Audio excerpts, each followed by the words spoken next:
Bismillahirrahmanirrahim.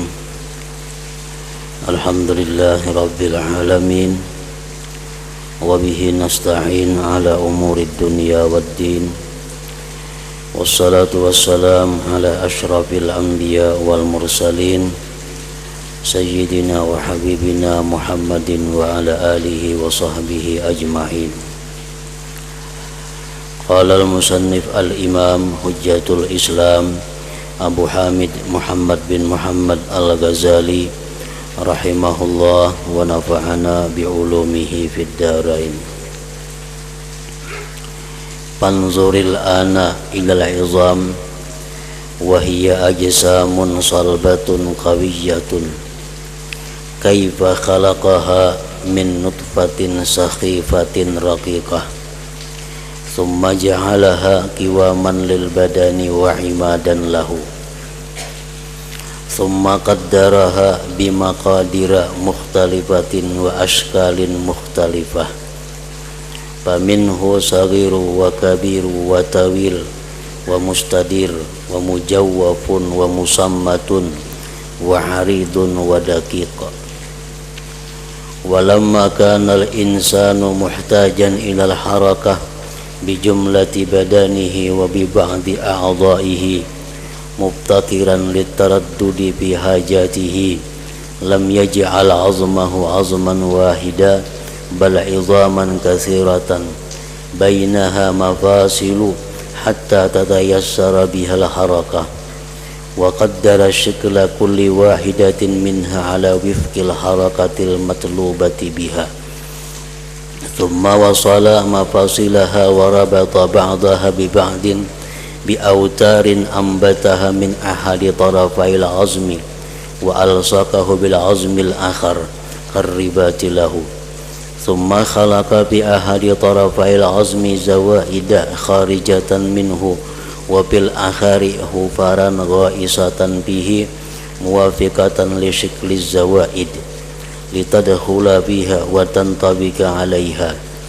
fasara al-'abdu in arada tahrika juz'in min badanihi lam yamtani 'alaihi walaula al-mafasil la ta'azzara 'alaihi dzalik ila akhir.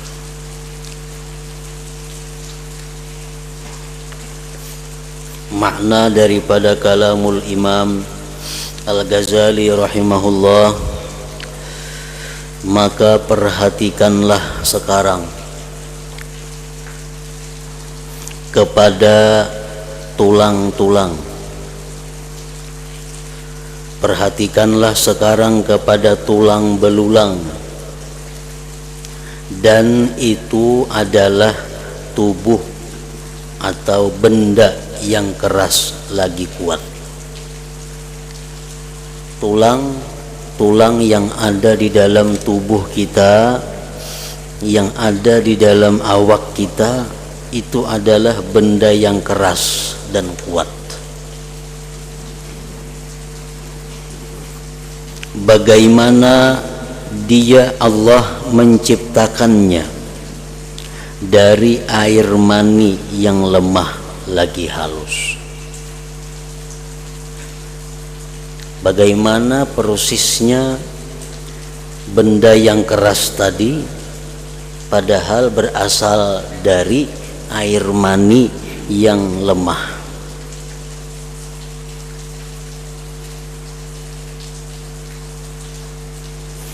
Kemudian dia Allah menjadikannya tulang-tulang tadi tiang bagi badan.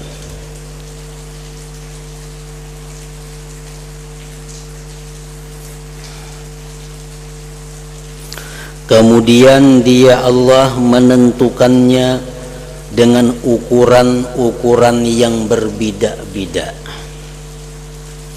dan bentuk-bentuk yang bermacam-macam. Maka di antaranya tulang-tulang di dalam tubuh kita ini ada yang kecil, yang besar, yang panjang, yang bulat, yang berlubang, yang tidak berlubang, yang lebar dan yang halus.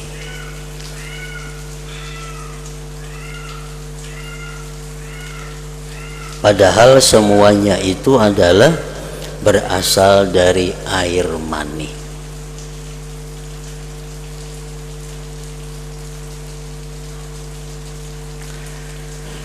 Nah, ketika manusia itu memerlukan kepada gerakan dengan seluruh badannya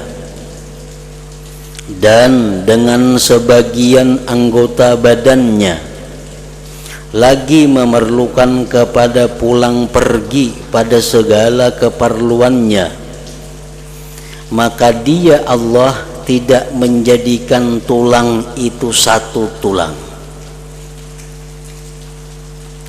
tetapi tulang-tulang yang banyak, yang diantara tulang-tulang itu ada persendian-persendian sehingga mudah bergerak dengannya.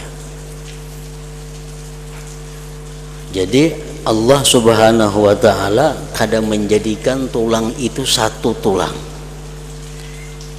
memanjang umpamanya, tetapi Allah jadikan di antara tulang-tulang itu persendian atau mifsal dalam bahasa agamanya.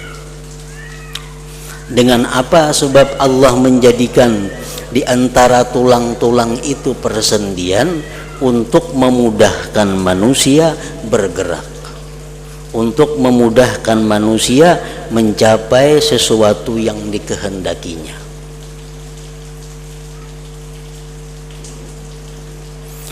Rasulullah sallallahu alaihi wasallam menyatakan dalam sebuah hadis, khuliqal insanu ala sittina wa thalathimi'ati mifsal.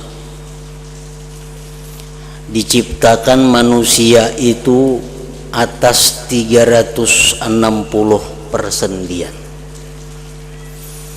Ini di dalam tubuh kita ada tulang, dan di antara tulang-tulang dalam tubuh itu Allah ciptakan 360 persendian.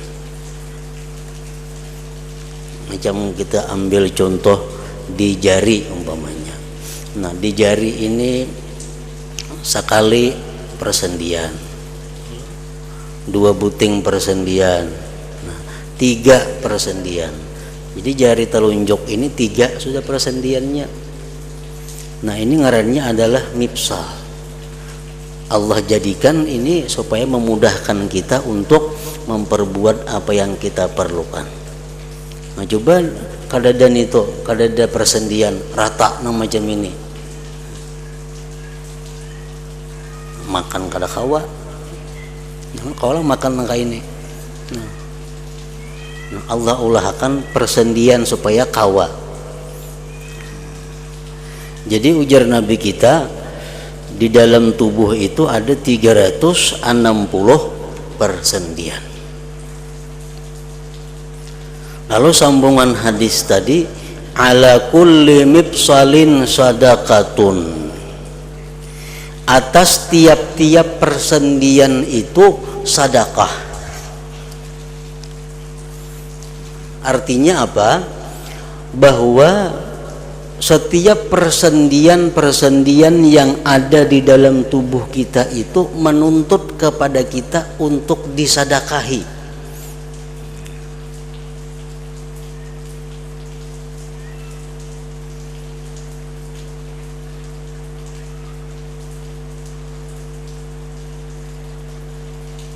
Baik sedekah itu berupa ibadah tubuh, atau sedekah itu berupa harta. Pokoknya setiap persendian tubuh kita ini dia menuntut untuk diberikan sedekah. Jadi kalau kita umpamanya bersedekah wadai, nah setiap hari itu kita dituntut bersedekah 360 biji untuk umpamanya. Sebiji untuk satu persendian. Atau kita bebacaan subhanallah 360 kali. Nah, itu satu kali subhanallah adalah untuk haknya persendian tubuh tadi. Apabila kita melakukan demikian itu, maka berarti kita telah menunaikan syukur kepada Allah atas persendian yang diberikan kepada kita itu. Artinya kita disuruh mensyukuri nikmat Allah berupa persendian ini. Kita bayangkan betapa sulitnya kita kalau persendian kita ini bermasalah.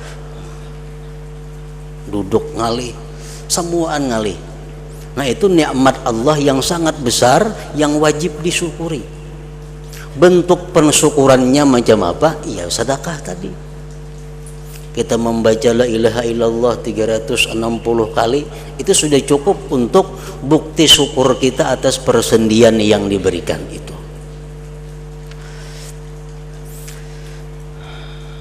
Ala kulli mibsalin sadaqah, atas tiap-tiap persendian itu sadaqah. Kemudian lagi Rasulullah menjelaskan, wa yujzi'u min zalik rak'atani yarka'uhuma minad duha. Nah, ujar Nabi, dan cukup dari yang demikian itu 2 rakaat yang ia sembahyang dari sembahyang duha. Sembahyang duha artinya kalau kita tiap hari sembahyang duha itu 2 rakaat saja, 2 rakaat sehari sembahyang duha, itu sudah cukup untuk mensadakahi persendian di dalam tubuh kita yang berjumlah 360 persendian tadi. Ayo jangan kada bersedekah wadai, kada bersedekah duit, kada mengucap tasbih 360 kali, tapi sembahyang 2 rakaat sunat duha itu sudah mencukupi untuk bukti syukur kita atas persendian yang diberikan Allah Subhanahu wa taala kepada kita.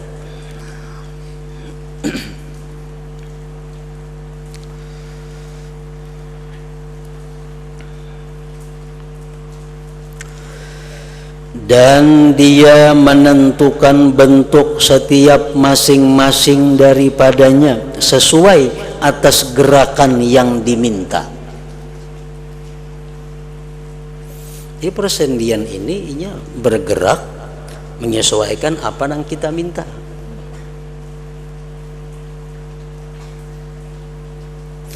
Kemudian dia Allah menyambung persendian-persendiannya dan mengikatkan sebagiannya dengan sebagian yang lain dengan tali-tali yang ditumbuhkan dari salah 1-2 tepi tulang. Dan dia Allah meletakkannya dengan tulang yang lain seperti ikatan baginya. Kemudian dia Allah menciptakan pada salah satu dari 2 tepi tulang akan tambahan-tambahan yang keluar darinya, dan pada tepi yang lain akan lubang yang dalam padanya yang sesuai dengan bentuk tambahan-tambahan itu, agar ia masuk padanya dan bersesuaian atasnya.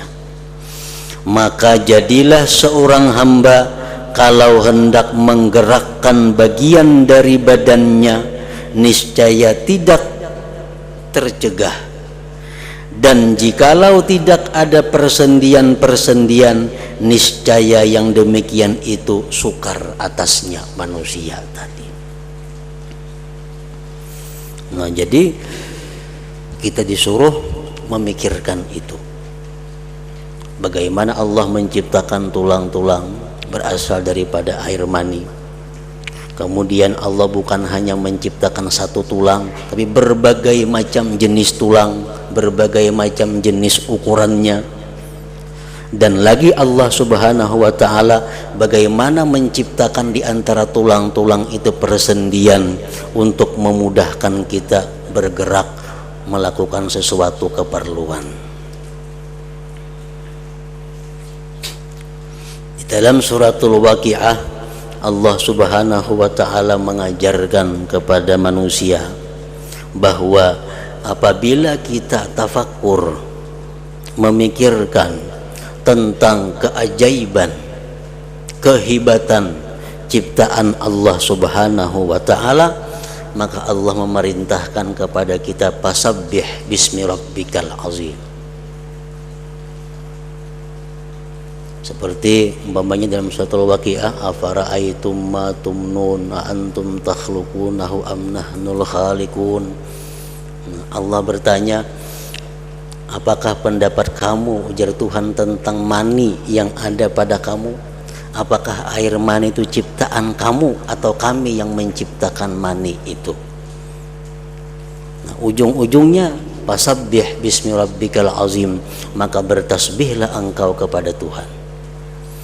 Nah, jadi apabila kita tafakur tentang apa yang ada di dalam tubuh kita daripada ciptaan Allah Subhanahu wa taala, maka karena akhirnya tafakur kita itu mengeluarkan satu ungkapan kalimat subhanallah. Itu disuruh Allah seperti itu. Jadi kalimat subhanallah yang keluar dari mulut kita, tapi berasal kalimat itu dari satu proses tafakur, maka kalimat subhanallah itu mempunyai pahala yang sangat besar ketimbang kita mengucap subhanallah tapi kada didahului oleh tafakur. Kadang-kadang kita subhanallah, subhanallah, subhanallah, subhanallah, tapi asalnya kada ada. Tapi kalau kita tafakur tentang bagaimana itu ciptaan Allah menjadi sedemikian rupa, ciptaan Allah sedemikian bagusnya, akhirnya kita mengakui subhanallah, maha suci Allah Subhanahu wa ta'ala. Nah, subhanallah itu artinya mempunyai makna. Subhanallah itu mempunyai isi. Jadi apabila sudah kita mengakui subhanallah, maha suci Allah, artinya maha suci daripada kekurangan, maha suci daripada kelemahan, maha suci daripada aib, otomatis ungkapan kalimat berikutnya adalah alhamdulillah, segala puji itu bagi Allah. Segala puji bagi Allah. Alhamdulillah. Lillah itu ujar ulama nahu mengatakan lamnya lil istihqaq, artinya segala puji itu hanya adalah berhak untuk Allah. Ini sesudah kita mengucap subhanallah, maha suci Allah, otomatis ucapan berikutnya alhamdulillah. Alhamdulillah, puji hanya untuk Allah. Kenapa pujian itu hanya untuk Allah? Nah, sambungan kalimat berikutnya adalah la ilaha illallah, tidak ada Tuhan selain Allah. Karena Tuhan hanya Allah. Jadi yang dipuji cuma Allah semata. Nah, sesudah kita meyakini yang demikian, baru lahir ungkapan dari mulut kita, Allahu Akbar, Allah itu maha besar. Allah itu maha besar. Artinya kadakawa dijelaskan lagi, kadakawa diperinci lagi bagaimana kehebatannya, bagaimana keajaiban ciptaannya itu.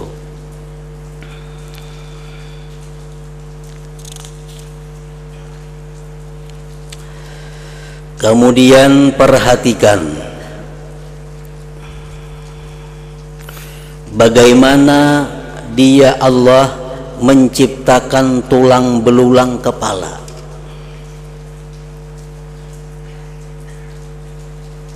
Dan bagaimana Dia mengumpulkannya dan menyusunnya. Dan sungguh Dia Allah menyusunnya tulang kepala tadi dari 55 tulang yang bermacam-macam bentuk dan rupa. Artinya kepala kita sebagiannya termasuk muha. Tulang-tulang yang ada di kepala kita ini bukan sama tapi 55 macam tulang. 55 macam tulang. Ada nang karas, ada nang macam ini, ada nang macam itu. Kada sama tulangnya. Antara tulang dahi lawan tulang belakang kepala lain tulangnya.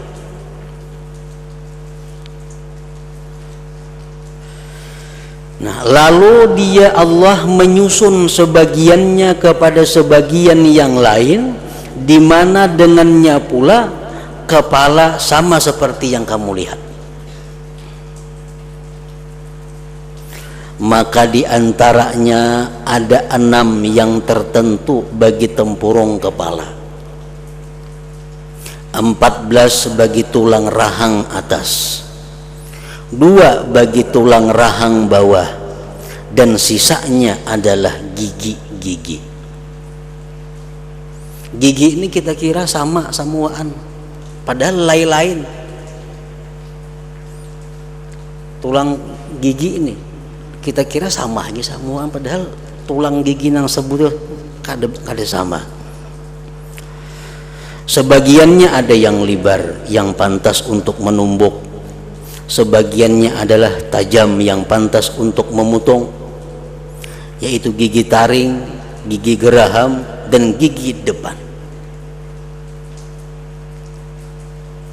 Jadi antara gigi geraham lawan gigi yang sifatnya memotong itu kada sama tulangnya. Ada tugas giginya untuk menatak tak. Itu dialihnya ke sebelah mamahnya. Nah, itu tulangnya kada sama. Dan rasa nang dimakan pun lain. Kita misalnya memakan sesuatu, tak dipagat oleh gigi nang depan, dimamah oleh gigi nang tugasnya memotong diulahkan sama mamah. Nah, rasanya lain lawan mamahan gigi nang sebenarnya untuk memamah itu. Kada sama rasanya. Kenapa? Karena tulangnya lain.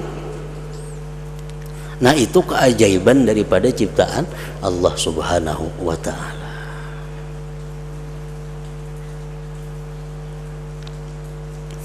Jadi Imam Al-Ghazali rahimahullah, beliau mengatakan bahwa tafakkur, berpikir itu hendaknya dijadikan semacam wirid. Tafakkur itu hendaknya dijadikan wirid. Artinya setiap hari mesti ada kita sediakan waktu untuk tafakkur itu. Di dalam kitab beliau Tartibul Aurat, beliau menjelaskan tafakkur itu diperlukan, disediakan waktunya. Alangkah baiknya sesudah selesai sembahyang 5 waktu. Nah, kalau kada mampu, sembahyang subuh dan asar.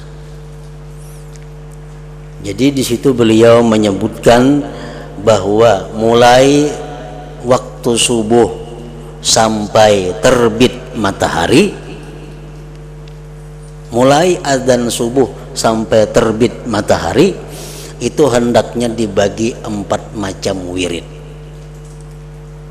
Yang pertama di situ kita adakan doa kepada Allah. Yang kedua di situ kita berikan waktu untuk zikir.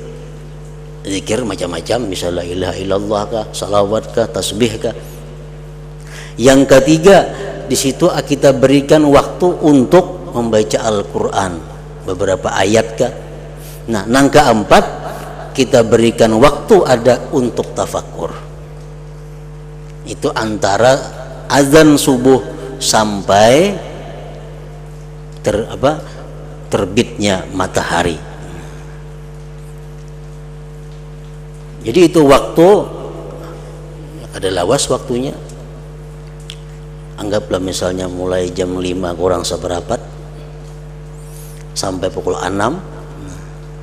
Nah, itu waktu kita bagi 4. Kita di situ ada berdoa, kita di situ ada berzikir, kita di situ ada membaca Al-Quran, dan jangan lupa di situ ada tafakkur.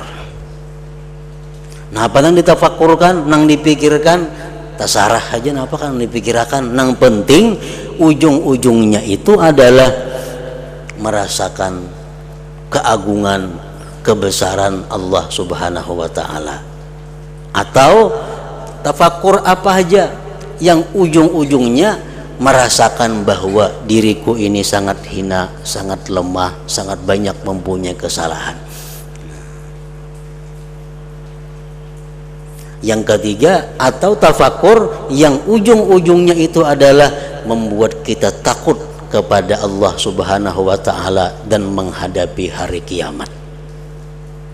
Nah, apa kan yang dipikirkan, tapi ujung-ujungnya takutan lawan mati. Nah, apa kan yang dipikirkan, tapi akhir daripadanya adalah mengakui bahwa aku banyak dosa, aku hamba yang lemah, aku hamba yang hina, yang selalu perlu kepada pertolongan Allah. Atau kita berpikir apa aja, tapi ujungnya adalah mengakui kehebatan dan kebesaran Allah Subhanahu wa taala.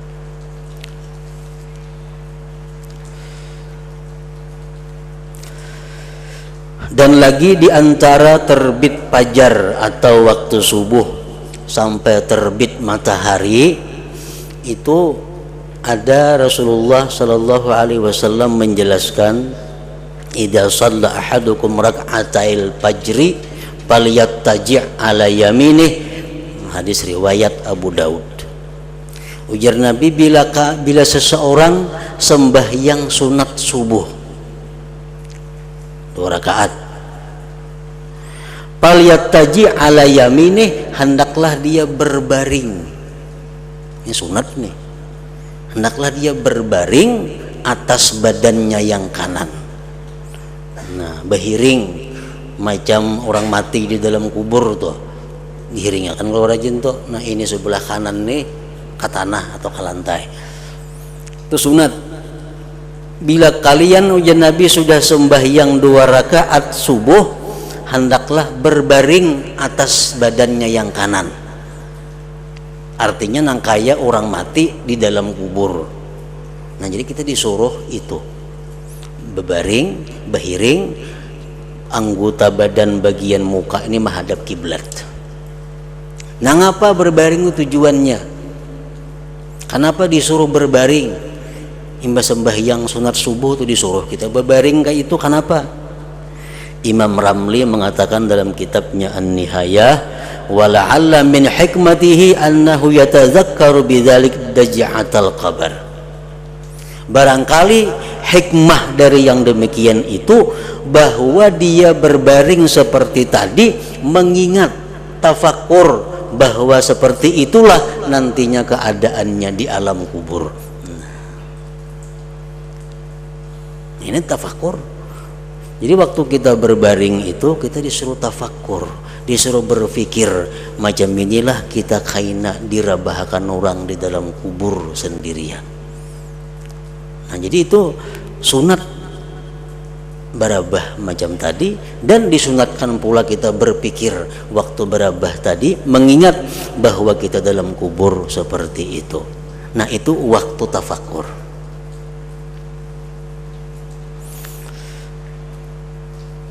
Jadi wirid bukan hanya Quran sajus sehari, wirid bukan hanya salawat 1000 sehari, wirid bukan hanya zikir 1000 sehari, tapi yang lebih penting lagi adalah wirid itu tafakur, karena itu yang paling besar pahalanya.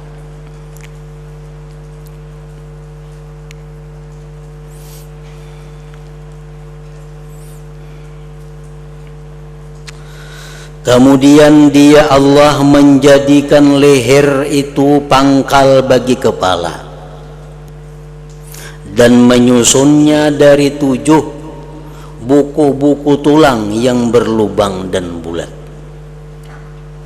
Padanya terdapat kemiringan-kemiringan, tambahan-tambahan, tunjulan-tunjulan dan kekurangan-kekurangan, lekuk-lekuk, agar sebagiannya bersesuaian atas lainnya, dan menyebutkan sebagai hikmah padanya itu panjang.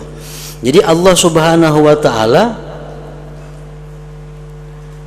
menjadikan leher itu pangkal bagi kepala. gulu, dan menyusunnya di gulu itu dengan 7 tulang, 7 buku-buku tulang yang berlubang dan bulat. Tujuannya apa? Supaya kepala kita ini kada kaku. Jakanya kada lubang 6 bulat-bulat itu di tulang leher ini, kepala kita rata macam kayu. Bila bapaling dah kan lawan awak, maka bapaling kayak itu. Orang mengiau lawan awak kasih itu. Tapi diciptakan Allah tulang leher ini berlubang-lubang, sehingga memudahkan kita berpaling tanpa memalingkan awak. Nah, itu salah satu di antara rahasia ciptaan Allah. Dan menyebutkan segi hikmah padanya itu panjang. Apa rahasianya macam itu panjang? Macam jeriji umpamanya, Allah menciptakan jeriji manusia macam ini.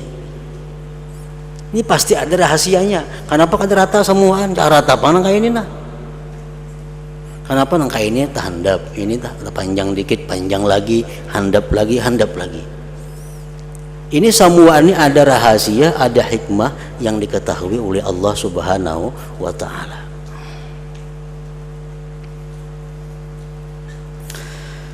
Kemudian dia menyusun leher di atas punggung, dan dia menyusun punggung dari bawah leher sampai akhir tulang pantat dari 24 buku-buku tulang. Jadi antara pinggang kita ini sampai ke leher itu pun tulangnya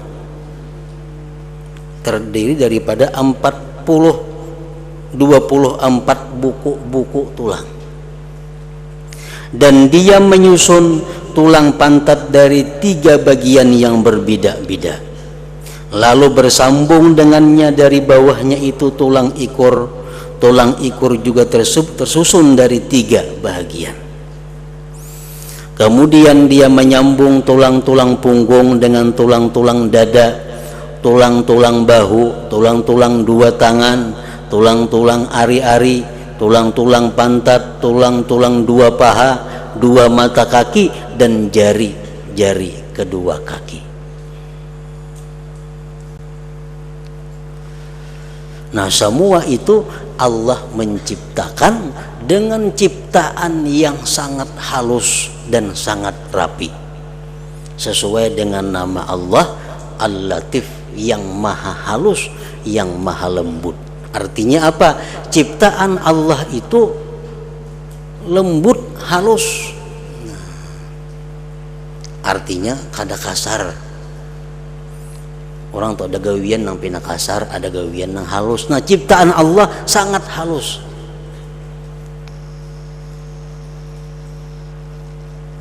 Macam gigi tadi, kalau dilihat sekilas sama tulang-tulangnya, tapi kalau diteliti maka gigi itu berlain-lain tulangnya.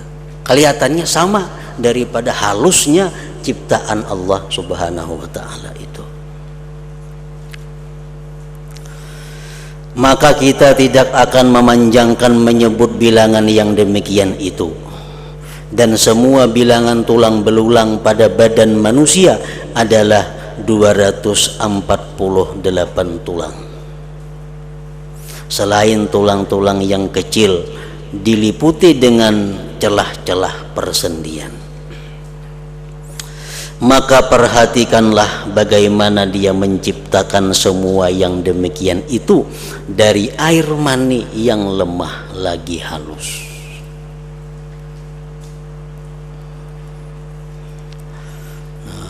Kita biasa kalau melihat ciptaan, melihat sesuatu ulahan manusia yang begitu baik, begitu indah, maka kita kagum dan kita bertakun, itu ulahan mana?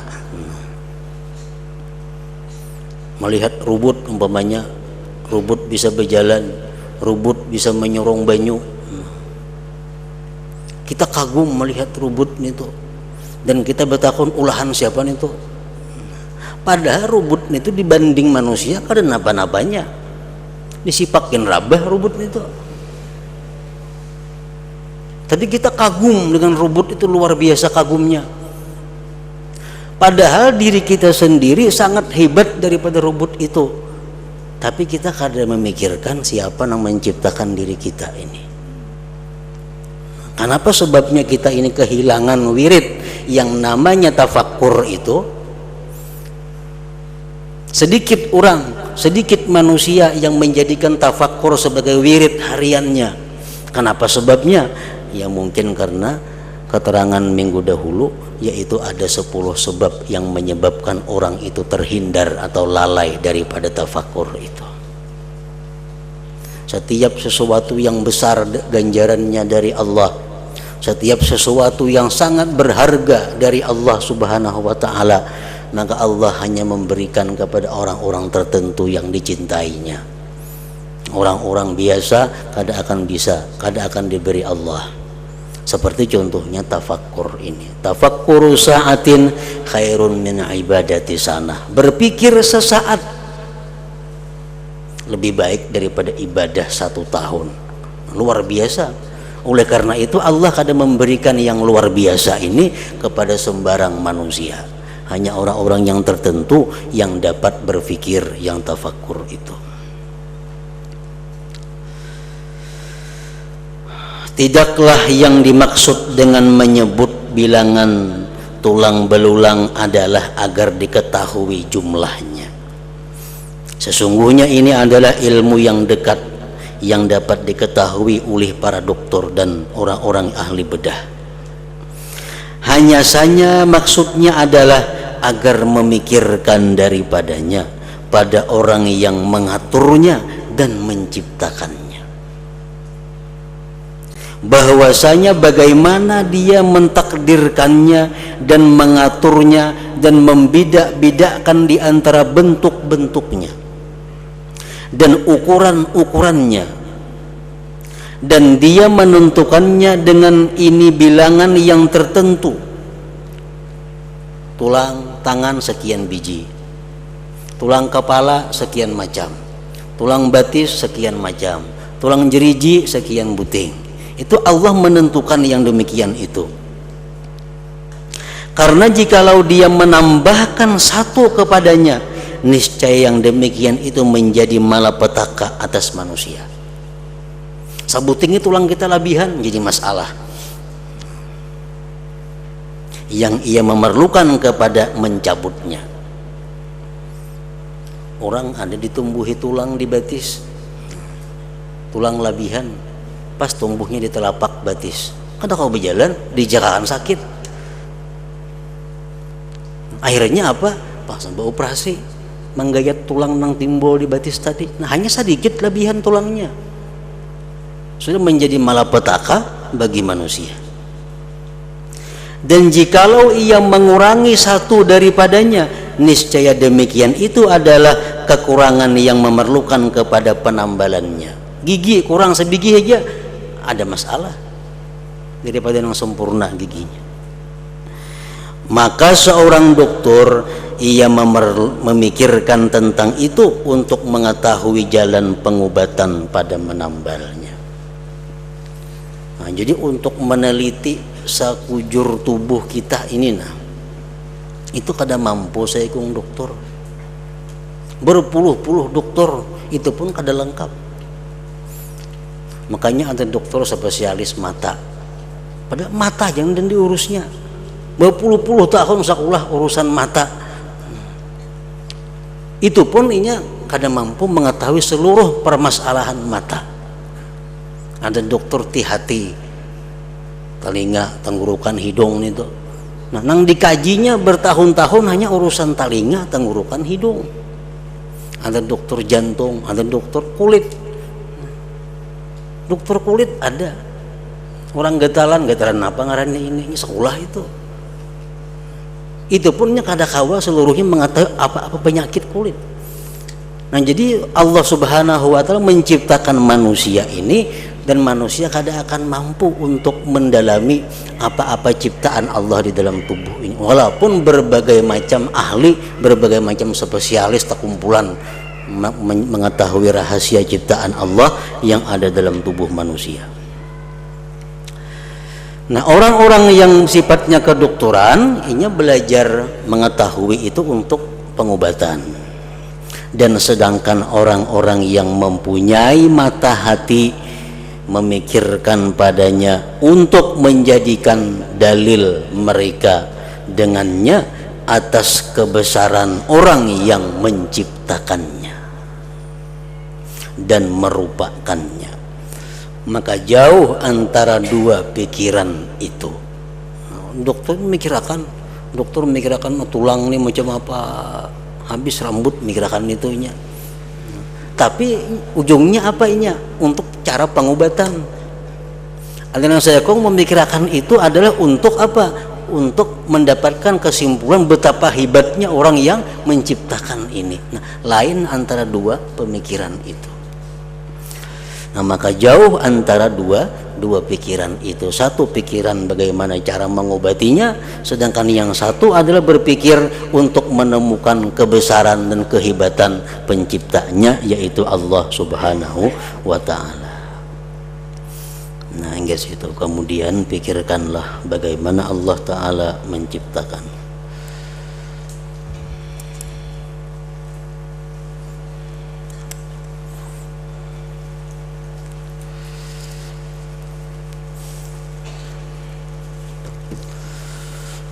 Afdal dzikri fa'alam annahu la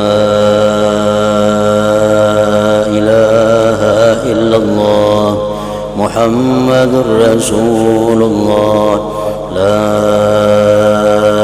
ilaha illallah Muhammadur Rasulullah, la ilaha illallah Muhammadur Rasulullah, la ilaha illallah, la ilaha illallah, la ilaha illallah, la ilaha illallah, la ilaha illallah. Allahu Allah, Allahu Allah, Allahu Allah, Allahu Allah, Allahu Allah, Allahu Allah, Allahu Allah, Allahu Allah, Allahu Allah, Allahu Allah, Allahu Allah, Allahu Allah, la ilaha illallah Muhammadur Rasulullah, la ilaha illallah Muhammadur Rasulullah, la ilaha illallah Muhammadur Rasulullah, la ilaha illallah. Al-Fatihah ila hadratin Nabi.